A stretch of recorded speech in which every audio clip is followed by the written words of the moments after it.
Forest route എന്ന് പറഞ്ഞാൽ അതെ ഇതാണ്. എന്താ ഭംഗിന്ന് നോക്കിക്കേ. ഈ ഭംഗി കണ്ടിട്ട് വണ്ടി സൈഡാക്കാൻ തോന്നും, പക്ഷെ നിർത്തരുത്. നിർത്തി കഴിഞ്ഞാൽ വലിയ മൃഗങ്ങളൊക്കെ വന്ന് ഷെയ്ക്കാൻഡ് തന്നിട്ട് പോയാൽ പണി പാളും. അപ്പോൾ പോണത് എങ്ങോട്ടാന്ന് ചോദിച്ചാൽ വാഴച്ചാൽ വെള്ളച്ചാട്ടം കാണാനാണ്. അതിരപ്പള്ളിയിൽ നിന്ന് 5 കിലോമീറ്റർ ആട്ടോ ഇവിടേക്കുള്ളത്. ഈ റൂട്ടിനെ പറ്റി പറയാനാണെങ്കിലേ ഈ കാണുന്ന പോലെ നല്ല ഭംഗിയാണ്, അതേവണ്ണം തന്നെ നല്ല ഡേഞ്ചറുമാണ്. അങ്ങനെ മുന്നോട്ട് വരുമ്പോൾ ഈ ഇടത് സൈഡിൽ കാണിയാണ് ചാർപ്പ വെള്ളച്ചാട്ടം. വെള്ളച്ചാട്ടമൊക്കെ അടിപൊളിയാണ്, പക്ഷെ ഒരു പ്രശ്നമുണ്ട്. പ്രശ്നം വേറെ ഒന്നുമില്ല, ഈ കാണുന്ന ഒരു ആർച്ച് ടൈപ്പിലുള്ള ചെറിയ പാലം കണ്ടോ, അത് തന്നെയാണ്. ആ പാലം ആ വെള്ളച്ചാട്ടത്തിൻ്റെ ഭംഗി മറക്കുകയാണ്. എന്തെങ്കിലും ഉദ്ദേശിച്ച് പണിഞ്ഞതായിരിക്കും, പക്ഷെ ഉദ്ദേശം പാളി പോയി കാണും. എന്തായാലും എൻ്റെ ഫുള്ള് വ്യൂ കിട്ടണമെങ്കിൽ ഇപ്പുറത്തേക്ക് കുറച്ച് മാറിയിരിക്കണം. ഈ വെള്ളച്ചാട്ടം നേരെ ചെല്ലേണ്ടത് ചാലക്കുടി പുഴയിലേക്കാണ്.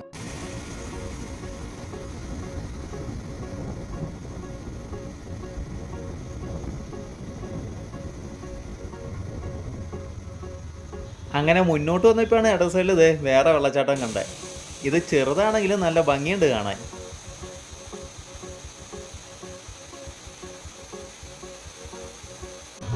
ഇതേ സ്ഥലം എത്തിയിട്ടോ. ഇവരൊക്കെ നേരെ വാൽപ്പാറയ്ക്ക് വന്ന് നിൽക്കണതാണ്.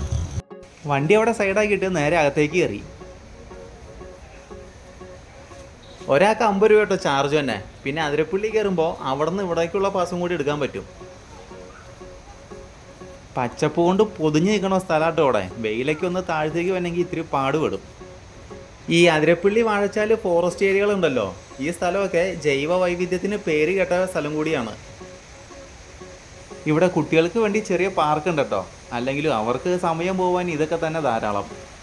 നടക്കണ വഴീനെ പറ്റി പറയാണ്ടിരിക്കാൻ പറ്റില്ല, കാരണം അത്ര ഭംഗിയായിട്ടാണ് ഇവിടെ ഇവർ മെയിൻറ്റെയിൻ ചെയ്യണത്.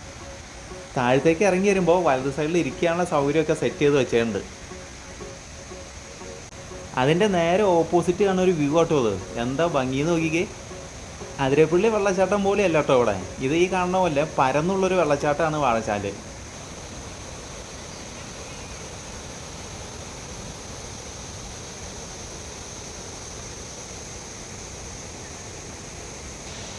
ഇനി വാഴച്ചാൽ ഫോറസ്റ്റിനെ പറ്റി കുറച്ച് കാര്യങ്ങൾ പറയാം.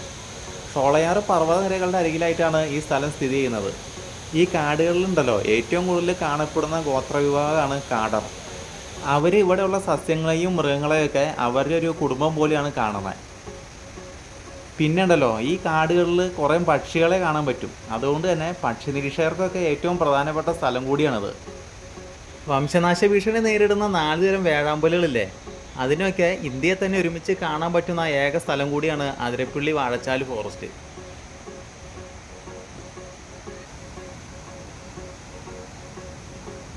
ഇനി നദീനെ പറ്റി പറയാനാണെങ്കിൽ പാറക്കെട്ടുകളുടെ ഇടയിൽ കൂടെ എന്താ പറയുക, ഇടിമുഴക്കം എന്നൊക്കെ പറയില്ലേ, ആ മാതിരി സൗണ്ട് ഉണ്ടാക്കിക്കൊണ്ടാണ് വെള്ളം പോണേ. പിന്നെ ഉണ്ടല്ലോ അപൂർവമായി കാണാറുള്ള ഒരു ഓക്സ്ബോ തടാകമുണ്ട്. അത് ഈ നദിയിൽ വൈന്തലയ്ക്ക് അടുത്ത് കണ്ടെത്തിയിട്ടുണ്ട്. ആ തടാകം മാത്രമല്ല കേട്ടോ, അത്യപൂർവമായ നിരവധി മത്സ്യങ്ങളില്ലേ, അതും ഈ പുഴയിൽ നിന്ന് കണ്ടെത്തിയിട്ടുണ്ട്. ഈ ആനക്കുട്ടന്മാരില്ലേ, ഇവന്മാർ പറമ്പിക്കുളത്ത് നിന്ന് നേരെ വാഴച്ചാൽ വന്ന് ഇവിടുന്ന് പൂയംകുട്ടിക്ക് പോകും. ശരിക്കും പറഞ്ഞാൽ അവരൊരു ഹൈവേ ആയിരുന്നു ഇവിടെ. മറ്റു വന്യമൃഗങ്ങളും ഈ ആനത്താരെ ഫോളോ ചെയ്തിട്ട് അവരുടെ സഞ്ചാരപാതയാക്കി മാറ്റും. അല്ലെങ്കിലും കാട്ടിൽ ഷോർട്ട് കട്ടൊക്കെ ക്രിയേറ്റ് ചെയ്യാൻ ആനകളെ കഴിഞ്ഞിട്ടുള്ളൂ മറ്റു മൃഗങ്ങൾ. കുറച്ചുകൂടി ഒന്ന് ക്ലിയർ ആക്കി പറഞ്ഞാണ്ടല്ലോ, പാലക്കാട് ജില്ലയിലെ പറമ്പിക്കുളം മുതലേ എറണാകുളം ജില്ലയിലെ പൂയംകുട്ടി വരെ നീളുന്ന ഒരു നീണ്ട ആനപ്പാതയുടെ ഇടയിലാണ് ഈ വാഴച്ചാൽ സ്ഥിതി ചെയ്യണത്.